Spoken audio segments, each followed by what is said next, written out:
Hoy en la entrevista tenemos con nosotros a Bernabé Lalito Hernández Flores. Si usted quiere votar por él o desea votar por él es candidato a magistrado por el Tribunal Colegiado en materia civil y administrativa y aparecerá en la boleta rosa con el número 24.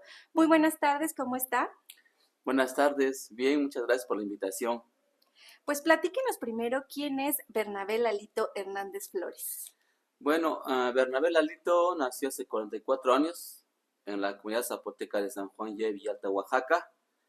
Ahí cursé mis estudios de primaria y a los 12 años vine a Oaxaca con la ilusión de hacer mis estudios de secundaria. Tuve la bueno, yo creo que para mi mala fortuna en aquel entonces que no me quedé en el internado de Reyes Mantecón, y eso hizo que fuera parte de la primera generación de la escuela 144 Rodolfo Morales, que ahora está en la colonia Volcanes. Después de la secundaria, hice mis estudios de preparatoria, en preparatoria número 6 de la UAPJO, hice la licenciatura en la UAPJO, la maestría en Derecho Constitucional y el doctorado en Derecho también. Así que soy 100% UAPJO.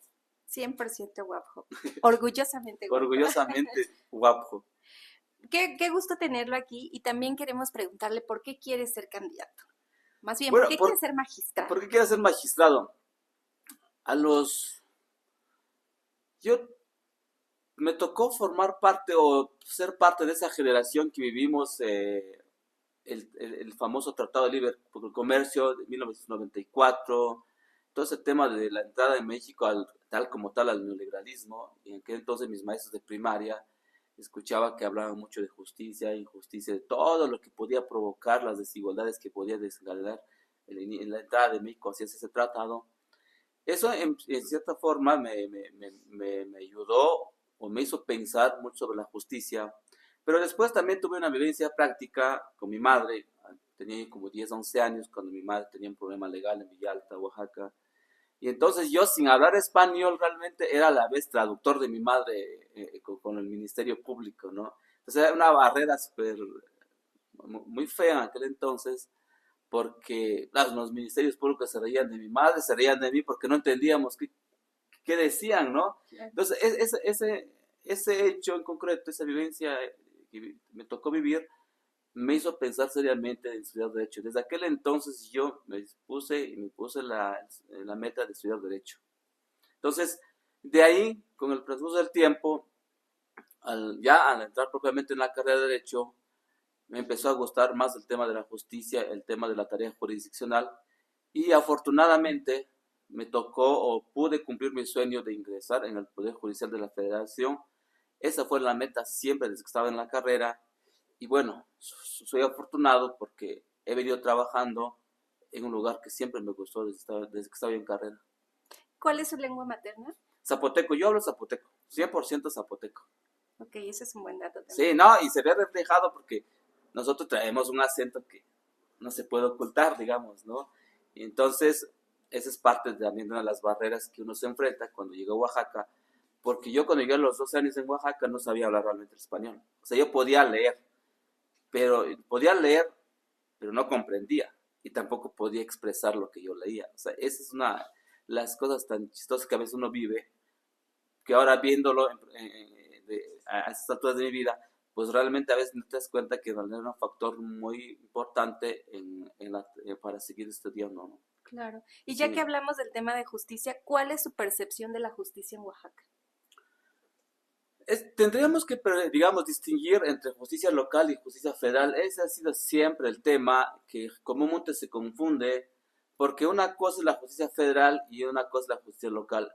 Si nosotros nos centramos en la justicia a nivel local, la percepción, no mía, la percepción ciudadana es corrupción, impunidad, una justicia alejada de la gente, del pueblo, y una justicia lenta, en donde los tribunales, juzgados, pueden pasar 2 meses, 3 meses, 4 meses, y no son capaces de acordar un escrito.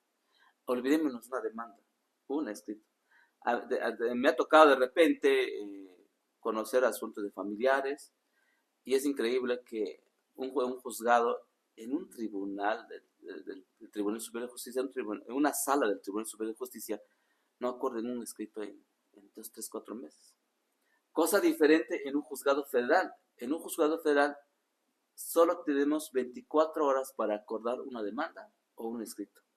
O sea, ahí es motivo de responsabilidad si un servidor público no acuerda, no atiende un documento que le presenten las partes dentro de las 24 horas. Esa pequeña diferencia ya dice mucho entre la idea de la justicia federal y la justicia local. También en la justicia federal, obviamente también que hay corrupción, por supuesto. Hay estudios que reflejan que también en el Poder Judicial Federal hay un nivel de corrupción, pero menos a la justicia local, porque aquí también los asuntos salen rápido. Los juicios de amparo, que son los que mayormente conocen los juzgados federales, pues pueden tardar 1 mes o 2 meses, pero ya resuelto el juicio. Son raros los juicios que pueden durar 4, 5, 6 meses, pero realmente no causas imputables al juez, en este caso al magistrado, sino a veces son dinámicas procesales en que las partes a veces van ofreciendo ciertas pruebas y eso dificulta que un proceso avance en los plazos que establece la ley. Bueno, usted está postulándose para magistrado por el Tribunal Colegiado en Materia Civil y Administrativa. El común de la gente no nos queda claro qué es esto, qué hace un magistrado en estas materias.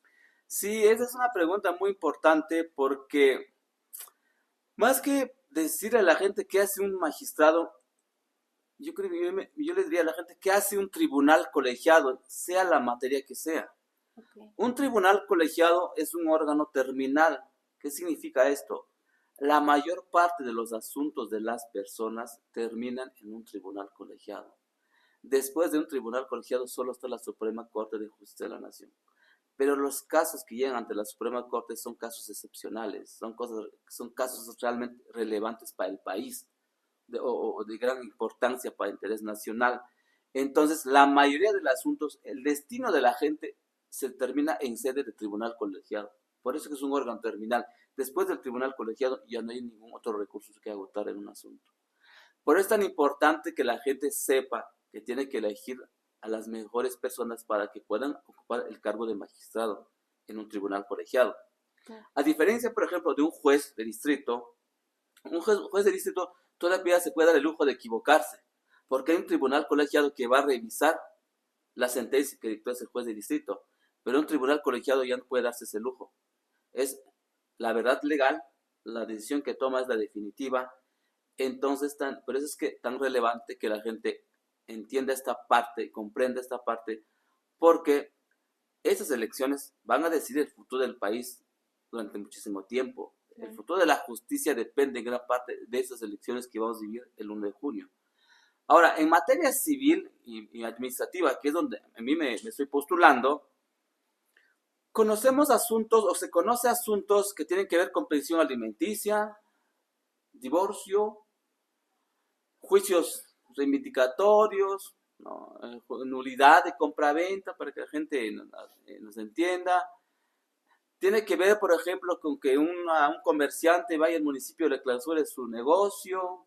Entonces, todos esos asuntos atiende un tribunal colegiado en materia administrativa. Con un maestro que el ICE no le paga puntualmente lo que le corresponde, ya jubilado. Una mujer que no el ICE no le da su pensión por concepto de viudez, bajo el argumento que como ella también ya fue trabajadora, entonces no le corresponde el concepto de pensión por viudez. Todos esos asuntos llegan a un tribunal colegiado en materia administrativa, después de haber pasado, en primer lugar, por un juez local, después por un magistrado local muchas veces, por un juez de distrito y finalmente a un tribunal colegiado. Es más o menos el camino que se sigue generalmente un juicio. ¿Y sí le correspondería a esa mujer su pensión del ICE? Sí, definitivamente, porque hay jurisprudencia de la Suprema Corte de Justicia de la Nación donde una mujer con independencia, si ella está percibiendo, si tiene una pensión por haber sido trabajadora en alguna dependencia pública, el hecho es el concepto de pensión por viudez es y aparte. Entonces ella tiene derecho a percibir las dos pensiones. Entonces, ahí como ya hay una jurisprudencia, es decir, la Suprema Corte ya dictó una sentencia en la que declaró que es inconstitucional la norma que prohíbe eso, en un juzgado de distrito el trámite es rapidísimo. Te aseguro que en mes y medio, en 2 meses, está la sentencia que ampara a esta señora. Entonces por eso es tan importante, ¿no? Porque incluso hasta los plazos se reducen cuando ya hay una jurisprudencia que declara inconstitucional una norma. ¿Cuántos años estaría usted en el cargo en caso de llegar a resultar ganador? 9 años. 9 años. Nos toca 9 años. Por lo que decíamos, bueno, decía usted que es importante que la gente sepa que 9 años va a durar esta decisión. Sí, esta decisión, porque además yo venía diciendo que en materia de impartición de justicia no hay curva de aprendizaje, a diferencia de lo que se ve generalmente en la administración pública federal, ¿no? Que se pueden dar el lujo de pasar un año, 2 años y siguen con su curva de aprendizaje, ¿no? Aquí en el minuto cero que te sientas en tu escritorio empiezas a resolver asuntos y de ese momento empiezas a incidir de manera positiva o negativa en la vida de miles y miles de personas. Por eso que para ser magistrado no nada más necesitamos conocimientos teóricos, no nada más formación académica, también necesitamos experiencia, también necesitamos sobre todo el sentido de responsabilidad y de compromiso de ser un impartidor de justicia. Si no tienes alguno de esos elementos, difícilmente puede uno llegar a ser un juzgador que requiere la sociedad en esos momentos. Es decir, ser un juez o un magistrado en el Poder Judicial Federal implica realmente entregar tu vida a favor de la justicia. Es trabajar 16, 18, 19 horas, es dormir 5 horas, es dormir 6 horas diarias, fines de semana, revisar asuntos. Yo soy secretario en un juzgado de distrito. Aún así, esas son las horas que yo trabajo sin ser juez todavía y sin ser magistrado. Entonces yo no me imagino la responsabilidad que tiene un magistrado. Y háblenos de sus propuestas a propósito de estas responsabilidades que tiene el magistrado. Bueno, realmente una de las cuestiones que dificulta hacer campaña en este contexto de elección judicial es el tema de las propuestas. La pregunta que se hacían antes, ¿qué va a ir a ofrecer un candidato que aspira a ser magistrado? Sí. Entonces nosotros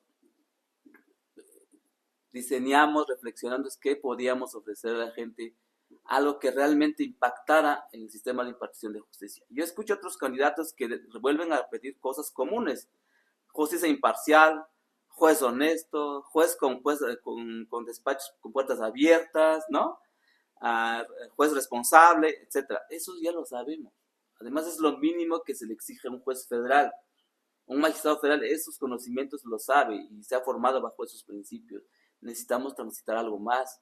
No, perspectiva de género, perspectiva intercultural, también eso es algo que ya sabemos.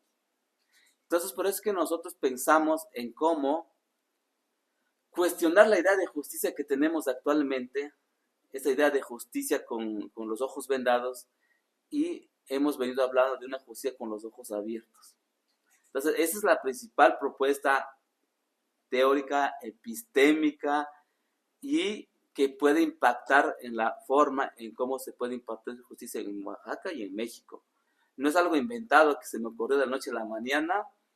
El tema de la justicia tal y como la conocemos actualmente, se dio esta idea como en el siglo XV, donde deciden que Temis, la diosa que representa la justicia, tuviera los ojos vendados. El argumento, la imparcialidad. Para que Temis pueda ser imparcial, pueda impartir una justicia imparcial, tenía que tener los ojos vendados. Es uno de los tantos inventos de la modernidad. ¿Por qué? Porque existía la idea que, como todas las personas son iguales ante la ley, entonces el juzgador no tenía por qué mirar las condiciones sociales, económicas y culturales de cada persona que acude en un tribunal, sino lo único que tenía que hacer es ver los hechos que le presentan en el expediente y resolver con base a esos hechos.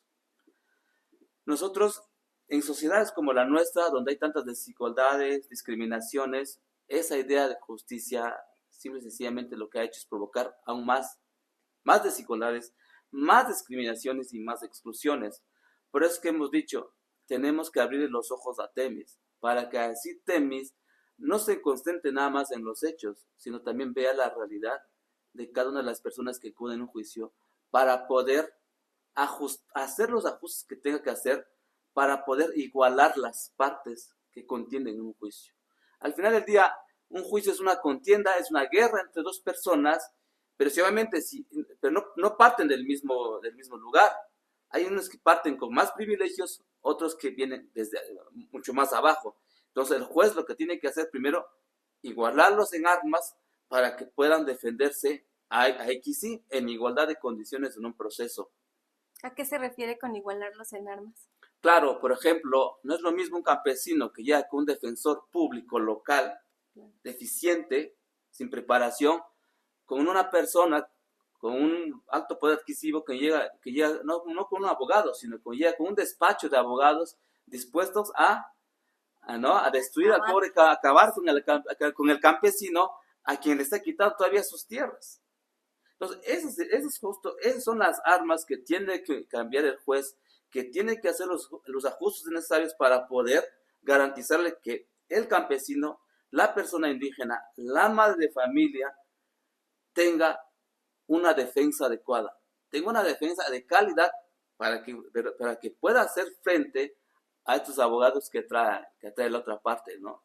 Entonces, esa es más o menos la idea que traemos de justicia, porque además esta idea de la justicia con los ojos vendados es una gran mentira, es una de las tantas mentiras que nos ha vendido Occidente, porque tú sabes que hoy en día la justicia, y la gente lo percibe así, la justicia es para los ricos, nunca para los pobres. El rico es el que no va a la cárcel. El delincuente generalmente no va a la cárcel, ya sea porque ofrece dinero o porque tiene un ejército de abogados que lo está defendiendo. El rico es el que no paga impuestos, logra evadir impuestos con sus abogados. Y el juez, obviamente, al resolver los asuntos, no puede obviar esa circunstancia. Al contrario, lo tiene muy presente. Y tan es así. Estoy seguro que el juez reflexiona una y otra vez antes de dictar una sentencia, por ejemplo, en donde está involucrado un empresario que no quiera pagar 1.000, 2.000, 3.000 millones de pesos por impuestos, por ejemplo. Entonces, acabar con esa mentira que nos han vendido, esa es una de las ideas que tenemos, porque además ha habido teóricos que han venido reflexionando en el mismo sentido. Por eso es que digo, no es una idea que nos inventamos, sino que es lo que quisiéramos transitar, ¿no? Es el escenario ideal a la que tenemos que transitar en un contexto, insisto, tan complejo como lo que tenemos en México, en donde existen tantas discriminaciones, tantas desigualdades y existen tantos grupos étnicos, por ejemplo, en Oaxaca, ¿no? Entonces, esa es la idea que tenemos sobre la justicia. Ya lo decía usted con su experiencia de vida al principio. Bueno, y aquí en Oaxaca sucede mucho, que muchas personas indígenas que no son hablantes del español, pues llegan a estos juzgados con estos jueces, con estos magistrados y los tratan pues mal y la mayoría de las cárceles está llena de personas inocentes. A mí me tocó en una ocasión ver de personas que no se pueden defender porque no saben cómo. Es la realidad del país, es la realidad de Oaxaca. Gente que también que lucra con la justicia, ya he venido denunciando, y también por eso que creo que a veces no me invitan mucho a los foros, porque yo siempre vengo denunciando a toda esa gente que a veces bajo el argumento de la defensa de los derechos humanos hace negocio, lucra con las necesidades de los pueblos y comunidades indígenas, lucra con las necesidades de las niñeces, de las personas con discapacidad, en fin, con todas las personas en situación de vulnerabilidad. Y me parece que hacia ahí tiene que voltearse la justicia si realmente queremos transitar a un modelo de justicia diferente. Es decir, yo he venido diciendo en los pueblos que he ido a visitar, hagamos que esto funcione, hagamos que esto valga la pena. Tenemos que hacer que esa elección popular en donde la responsabilidad se traslada a las personas, que valga la pena que la gente salga este 1 de junio a votar. ¿Y cómo lo hacemos? Pues tratando de elegir a personas con otra perspectiva de la justicia, pero también con mucha perspectiva de vida.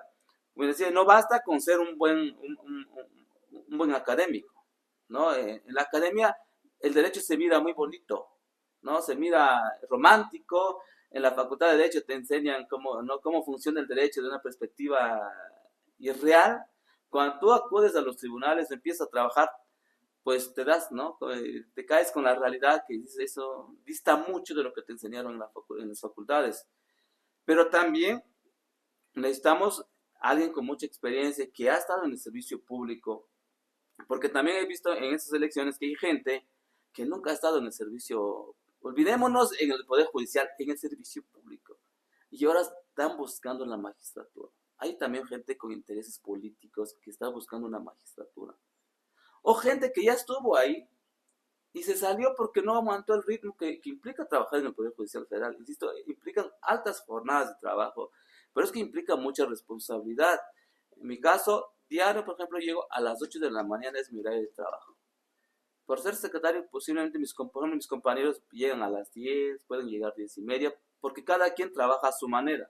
Hay quienes pueden trabajar toda la noche con sus asuntos y eso les da la posibilidad de llegar un poquito tarde en la oficina. En mi caso, es 8 de la mañana, hay almuerzo y de ahí mi jornada de trabajo es hasta las 5 de la tarde. Regreso a tu casa, como y de ahí me continúo hasta las 11, 12 de la noche. Es el ritmo de un secretario de juzgado, en un juzgado de distrito. Entonces, ¿cree que sí fue necesaria esta reforma judicial? Hay muchas críticas sobre la reforma, muchas críticas. La mayor parte de la comunidad jurídica no lo acepta, no cree que ese es el modelo ideal. Pero yo les digo, ya lo tenemos, ya no tenemos de otra. Tenemos que transitar, tenemos que vivirla y tenemos que transitarla. Yo te soy sincero, yo me inscribí el último día de la convocatoria porque dudaba yo muchísimo. Por todo lo que implicaba y rodeaba esa reforma, dudé muchísimo y decidí a última hora inscribirme. Tuve la fortuna de inscribirme en el comité del Poder Ejecutivo Federal. Salí afortunadamente a través del comité del Poder Ejecutivo. Y ahora, pues hacer estas campañas que son inéditas, no sabemos ni siquiera a veces cómo llegar a la gente, cómo hablar a la gente. Entonces, la lengua, por ejemplo, ahora me favorece, porque voy a los pueblos y el zapoteco, pues en automático me abre las puertas, ¿no? Cuando me escuchan la gente que llego hablando zapoteco, pues se identifican conmigo y eso a mí me ha dado la posibilidad, por ejemplo, de a tener mucho respaldo de la Sierra Norte o Sierra Juárez, como lo quieran decir, porque soy el único candidato que representa la Sierra Norte, es decir, Sierra Juárez, propiamente dicho, y Sierra Mije. Entonces, esa parte de mi pertenencia a una comunidad indígena ahora me da la posibilidad de pues tener respaldo de muchísima gente, ¿no? Sí. Bueno, y cambiando un poco de tema, vamos a hablar ahora, vamos a tratar de conocerlo un poco más. ¿Tiene algún libro favorito que no sea académico y por qué ese libro? Mira, Aporofobia de Adela Cortina. Aporofobia. Aporofobia. No, así que quien lo pueda leer, por favor, les recomiendo Aporofobia. Porque dice Adela Cortina, ya sabemos que existen términos, ¿no? Existen términos que, por ejemplo, representan lo que significa el rechazo a una persona de la comunidad LGBTQ+, por ejemplo, ¿no? Homofobia, si tú quieres, o sea, hay muchos conceptos, ¿no? Que refieren o que reflejan las diversas discriminaciones que existen en la sociedad. Pero dice de la Cortina, no existe, no se ha inventado un concepto que refleje el rechazo al pobre. Y por eso es que Adela Cortina ha venido desde hace muchísimo tiempo acuñando el concepto de aporofobia. Aporofobia representa ese concepto en donde la sociedad no te rechaza por tu raza, no te rechaza por tu color de piel, sino te rechaza por ser pobre. No es el mismo trato que le damos en México a un salvadoreño o guatemalteco que llega a nuestro país, a una persona que viene de Estados Unidos con alto poder adquisitivo. Mismo contexto, los dos son migrantes. Sin embargo, la superioridad que siempre ha implicado Estados Unidos frente a nosotros hace que en automático lo recibamos con los brazos abiertos, incluso a veces con signos de admiración. En cambio, al pobre, al guatemalteco no se le rechaza por ser guatemalteco, no, se le rechaza principalmente por ser pobre. Y ese es uno de los grandes conceptos que ha acuñado Adela Cortina, que se llama aporofobia. Ese libro me encanta, así que les recomiendo muchísimo. Bueno, y ahora, por favor, diríjase a nuestro auditorio y dígales por qué deberíamos votar por usted. Votar por Bernabé Lalito porque, número uno, tengo una experiencia de vida que me respalda desde niño. He tratado de siempre ser coherente, desde muy chico creí en la justicia. He venido con esa misma idea. Desde la secundaria me formé, mi formación ideológica siempre ha sido desde la izquierda. Pero esta izquierda entendida como la posibilidad de construir y garantizar, de mejorar las condiciones de las personas que viven en extrema pobreza, ¿no? Esa es la idea de izquierda que tengo, así me formé. Tuve un maestro que me obligó sí o sí a leer El Capital, por ejemplo, el Manifiesto Comunista. En fin, me tocó transitar también todavía la etapa de del zapatismo en México, con el comandante Marcos cuando bien cruzó Oaxaca, llegó a México. Esa formación ideológica que tuve de juventud me hizo llevar también cuando llegué a estudiar Derecho, nunca me enfoqué a estudiar el derecho tradicional. Siempre cuestioné la forma en cómo se enseñaba el derecho en esta facultad de Derecho en la UAPJO y en todas las facultades, porque siempre me enfoqué mucho en la filosofía y en la teoría del derecho. Pero también hice mucho filosofía del lenguaje y mucha filosofía política y filosofía moral. Por eso es que justo llegué con Adela Cortina, que es una experta en temas de ética aplicada. Entonces, toda esa formación que he hecho a lo largo de mi vida me ha permitido reafirmar lo que desde niño soñé, impartir una justicia, pero una justicia diferente y siempre tratando de cuestionar lo ya dicho. Desde que éramos estudiantes nosotros cuestionábamos el positivismo jurídico, que hoy en día todo el mundo está montado en que muera el positivismo jurídico, pero nosotros lo veníamos reflexionando hace 20 años, hace 25 años, lo veníamos reflexionando nosotros en la carrera. No es nada nuevo para nosotros. Incluso hoy en día ya venimos cuestionando el modelo imperante que existe en México, el modelo de derecho y el modelo de derecho constitucional que impera en México. Y esto nos ha hecho también, esto nos ha dado la posibilidad de, insisto, concebir el derecho de otra forma, concebir la justicia de otra forma y concebir la tarea del abogado mismo de otra forma. Este abogado acartonado, con traje, con saco, con corbata, tiene que acabarse, ¿no? Así como ves ahorita, Sí. así voy al juzgado, porque en esa medida logras conectar con la gente. Es decir, cuando un campesino que por fin le abre un despacho a un juez y encuentra a un juez, un magistrado vestido con su toga ahí, pues en automático ya es una barrera. Es una barrera donde el campesino simplemente pierde toda la capacidad de exponer lo que hubiera querido exponer frente al juez, porque insisto, las formas de vestir también son barreras culturales, son barreras muy fuertes en el tema del acceso a la justicia. Entonces, ese es Bernabé Lalito, una persona humilde, sencilla, así ha sido toda la vida. Hasta estaba platicando con Eduardo Castillo, que Bernabé Lalito, por ejemplo, cada 15 días va a la central de abasto a comprar, porque tengo esa idea de comprarle a los que realmente se merecen comprarles sus productos. Entonces, con Eduardo nos encontramos mucho en la central de abasto cada 15 días. Él va cada fin de semana, yo voy cada 15 días los sábados. Eso te hace vivir la realidad de la gente. El que no vive eso simplemente desconoce la realidad de este país. Por eso que también he venido a cuestionar a aquellos que hablan de la interculturalidad, de la perspectiva de género, del feminismo, desde una posición de poder, desde una posición privilegiada. Es muy fácil hablar de justicia desde una previsión de privilegio. Háblalo desde la realidad de lo que viven, por ejemplo, las mujeres. Háblalo de la realidad de las personas que viven en los pueblos y comunidades indígenas. Y te das cuenta que esa idea que a veces tenemos dista mucho de lo que realmente viven todas las personas día con día. Por eso es que yo invito a la gente que confíe en mí, que vote por mí. Para mucha gente que me conoce afortunadamente sabe quién soy. Tengo una historia de vida limpia y también con una historia de vida en donde siempre he tratado de apoyar a muchísima gente. Siempre he tratado de apoyar a jóvenes. Tenemos un equipo de fútbol mixto de hombres y mujeres, donde todos los domingos jugamos fútbol con chicos de 20 años. No sé qué hago yo ahí con ellos, pero estamos con chicas de 20 años, 21 años, tratando de impulsarlos. También trato de apoyar a una banda en donde toca mi hija. Y la idea aquí es también impulsar a esos chicos que tienen un interés en la música, ¿no? Claro, el arte siempre va a ser el mejor Definitivamente, ¿no? vehículo para llegar. Sí. Pues muchísimas gracias por estar con nosotros en Radio Universidad de Oaxaca. Gracias por compartir todo esto, toda esta información, todo este conocimiento y por haber aceptado la invitación. No, gracias a ti y sobre todo que la gente recuerde que voy a aparecer en la boleta rosa, número 24. Pueden poner en recuadrito ahí número 24 o subrayar mi nombre, Bernabé Lalito Hernández Flores. Nadie en México se llama Bernabé Lalito, soy el único Lalito. Así que por favor espero que eso haga que la gente se acuerde de mí el día de la elección, el 1 de junio. Es importante que la gente participe. Pues recuérdelo, es la boleta rosa con el número 24, Bernabé Lalito Hernández Flores. Gracias. Gracias a usted.